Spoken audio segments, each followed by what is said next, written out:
selamat pagi pemirsa, apa kabar Anda hari ini? Senang sekali kami dapat menjumpai Anda dalam Berita Papua. Saya Yuni Rumbarat bersama tim redaksi telah menyiapkan sejumlah berita menarik dan aktual untuk Anda. Berikut 3 berita utama kami.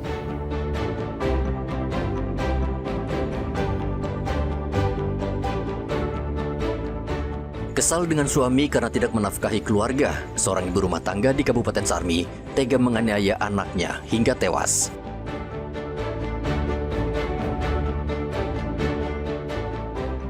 Diduga gangguan mesin, pesawat jenis karavan gagal mendarat dan tergelincir di Bandara Moses Kilangin, Timika.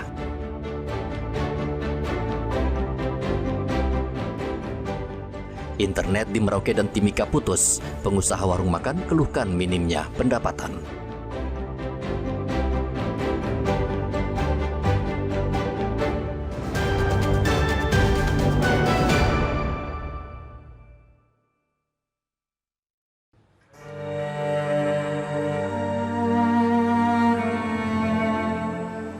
Cinta seharusnya melindungi, bukan melukai.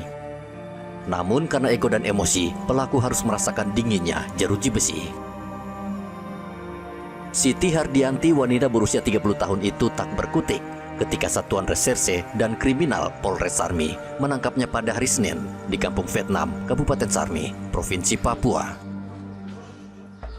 Ibu 3 anak ini menghabisi nyawa anaknya sendiri yang berusia 3 bulan lantaran kecewa dengan suami yang tidak memberikan nafkah. Pembunuhan terjadi pada hari Sabtu pagi. Pelaku membekap mulut dan hidung anaknya hingga tidak bisa bernafas. Setelah itu, pelaku mengubur jasad korban di halaman belakang rumahnya. Usai membunuh korban untuk meyakinkan suami dan kerabat, pelaku mengarang cerita anaknya diculik orang. Keluarga akhirnya melapor ke polisi dan akhirnya perbuatan sang ibu terbongkar. Polisi mendatangi rumah pelaku dan mencurigai gundukan tanah di belakang rumahnya. Setelah dibongkar, polisi menemukan jasad anak pelaku di dalam gundukan. Dalam hal ini anggota Satreskrim Polres Sarmi kemudian mengevakuasi korban yang berada di dalam galian tanah tersebut dan membawanya ke Puskesmas Sarmi guna memastikan penyebab kematian. Selanjutnya waktu kematian serta ada atau tidaknya tanda-tanda kekerasan yang dialami oleh korban. Berdasarkan hasil penyelidikan dan pengembangan terhadap keterangan para saksi, penyidik berhasil menemukan bukti permulaan yang cukup, termasuk barang bukti yang ditemukan di lokasi kejadian. Dari hasil tersebut diketahui bahwa terduga pelaku adalah ibu kandung korban sendiri. Kini pelaku mendekam di ruang tahanan Mapolres Sarmi dan dijerat dengan pasal pembunuhan dengan ancaman hukuman penjara 20 tahun. Arthur melaporkan dari Sarmi, Papua.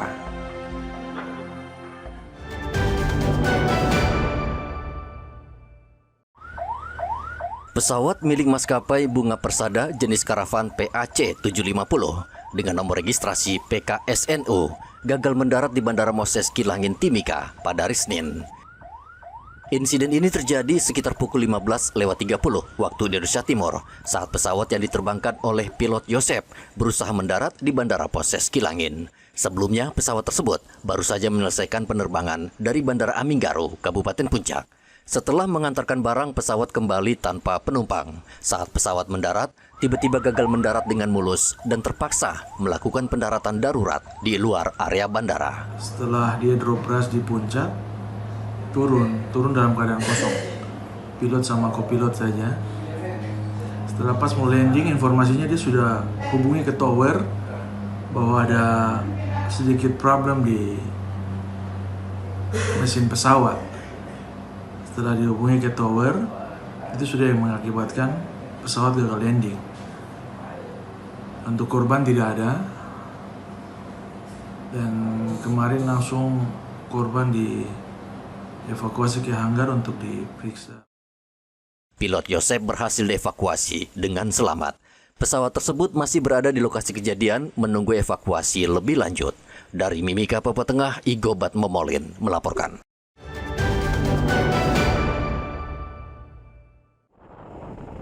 Putusnya jaringan internet di Merauke telah menyisakan cerita kelam bagi masyarakat, khususnya bagi mereka yang mengandalkan koneksi tersebut untuk memperoleh penghasilan sehari-hari. Salah satunya adalah Buyung, seorang pemilik warung ikan bakar yang merasa sangat terdampak dengan matinya layanan internet. Wajar saja merugi karena warung makannya banyak mendapat orderan dari pengemudi daring. Dulunya sempat juga orang pesan makanan lewat WA juga. Sempat Cukup banyak juga ya. ya sedangan lah. Oh gitu. Nah sekarang ini kan jaringan tidak ada. Nah seperti apa nih untuk pesanan sekarang ini? Aduh, agak mulai banyak berkurang. Berkurang ya? Ya, Termasuk penghasilan juga di warung berkurang juga. Berkurang ya juga. masuk berkurang lah. Menurut Sampai berapa persen turunnya itu Pak Buyung? kurang lebih 30%. 30% ya. Nah apa harapan Pak Buyung dengan pemerintah terkait dengan jaringan hilang ini? Maunya seperti apa? Cepat difungsikan kembali? Ya maunya cepat difungsikan kembali lah. Selain itu, para sopir truk seperti Andrian juga merasakan dampak serupa. Mereka biasa menggunakan internet untuk memantau rute dan berkomunikasi dengan pengirim barang, namun kini mereka kesulitan untuk melakukan hal tersebut. Pakai juga ya, tapi sekarang tidak ada itu kan. Nah, dibanding dengan tidak ada internet dengan sekarang ini ada internet itu gimana? Apakah ada perubahan pencarian? Memang kalau ada internet kan kami itu bisa dapat 10.000 dari bisa jual online. Dengan begitu kita bisa ada penghasilan kalau dari internet itu ada penghasilan. Tanggal 5 katanya Telkom sudah kembali berfungsi internet ini. Abang seperti apa maunya Bang? Harus sudah secepatnya. Secepatnya ya? Kalau tidak agak tambah repot nanti yang kita jualan. Matinya jaringan internet ini tentu saja berdampak pada ekonomi masyarakat Merauke. Dan kini banyak yang berharap agar masalah ini segera teratasi untuk kembali melanjutkan aktivitas ekonomi mereka yang terganggu. Telkom saat ini masih berusaha memperbaiki kabel optik yang terputus di perairan Sorong dan Merauke. Diperkirakan awal September, internet di Merauke sudah normal. Dari Merauke, Papua Selatan, Muhammad Ridwan melaporkan.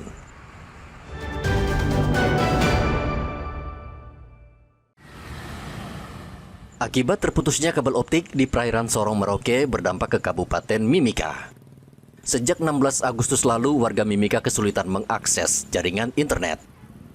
Untuk mengatasi kesulitan ini, Polres Mimika membantu warga menyediakan internet merah putih berbasis satelit. Terdapat 3 lokasi yang telah disediakan posko internet secara gratis, yaitu di Polres Mimika, Polsek Mimika Baru, dan Polsek Kuala Kencana. Kita sudah siapkan untuk yang statis itu ada 3. Tempatnya di Mako Pelayanan Dalam Kota, kemudian di Mako Polsek Miru, dan di Mako Polsek Kuala Kencana. Untuk yang mobile kami siapkan 2. Nah sementara sedang berproses, nanti dari Satlantas dengan Satintel akan melaksanakan untuk wifi mobile gratis ke masyarakat. Jadi ini kita membantu masyarakat karena kita masih terkendala jaringan internet ya di wilayah Kabupaten Mimika. Kami juga sudah koordinasi dengan Telkomsel bahwasanya untuk 3 alat itu yang membantu dari manajemen Telkomsel. Kemudian yang 2 itu kita swadaya sendiri untuk kita pergunakan masyarakat. Kepada masyarakat Kabupaten Mimika bisa memanfaatkan dengan bijak dan sebaik-baiknya wifi yang sudah kita persiapkan. Namun dari stakeholder atau pemerintah daerah itu juga sedang menyiapkan wifi corner. Warga diimbau tidak melakukan unjuk rasa berlebihan karena terputusnya jaringan internet di Merauke dan Timika murni karena faktor alam. Menurut Kapolres, jaringan internet Telkomsel diperkirakan akan kembali normal pada tanggal 5 September mendatang. Dari Mimika, Papua Tengah, Igobat Momolin melaporkan.